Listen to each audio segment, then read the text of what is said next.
เนาะแล้วเขาจะทำวิธีการกินแยกกันเลยเนาะก็เข้ากันให้การที่ว่าวิธีการปฏิบัติการแยกเนาะการแยกเนี่ยเขาว่าอุปกรณ์เขาจะมีมันยังก็มีวัตถุที่เป็นทางสมควรนี่อาจจะที่เลื่อยกับสายแล้วซ่องจะเป็นจอกเนาะจอกเลยเราคืออันนี้ที่ว่าถ้าบรรจุนี่แล้วก็สิ่งอันที่5ก็จะเป็นเครื่องเนาะการวิธีการอันนี้ก็ง่ายๆคือว่ามีเพียงแต่เขาทอกใส่เครื่องเนาะลงไปแล้วก็ทานนี่จะได้แยกกันเลยเนาะเขาคุ้นเข้ากันเรียบร้อยแล้วบัดนี้ตรงท้ายเนาะบอลเต้บอลนั่นเราต้องเป็นการเริ่มอันนึงเหมือนบอลเหมือนนักเอาเริ่มเลยเนาะ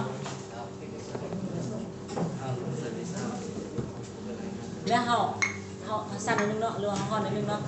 หรือเขาข้นก็ได้แล้วมีก็ได้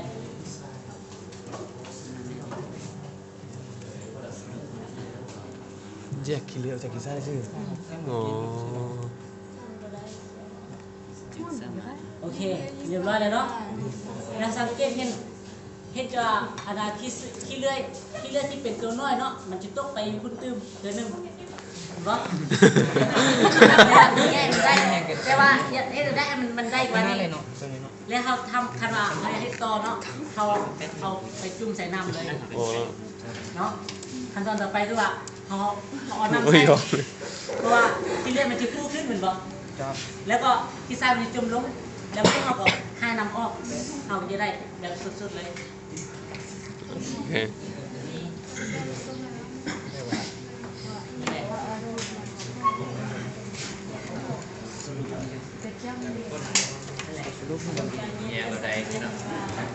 แต่ว่าเตียงนึงเนาะถ้ามันได้ในห้องพอใส่เลยเนาะตัวนั้นมันจะออกไปหมดเลยต่อเยอะเลยเดี๋ยวเราไปแช่น้ำก็ได้เนาะแล้วเราคนนี้อยากได้จนเราต่อเลยมันตัวแล้วก็ทำนี่ไปหมดเลยเนาะ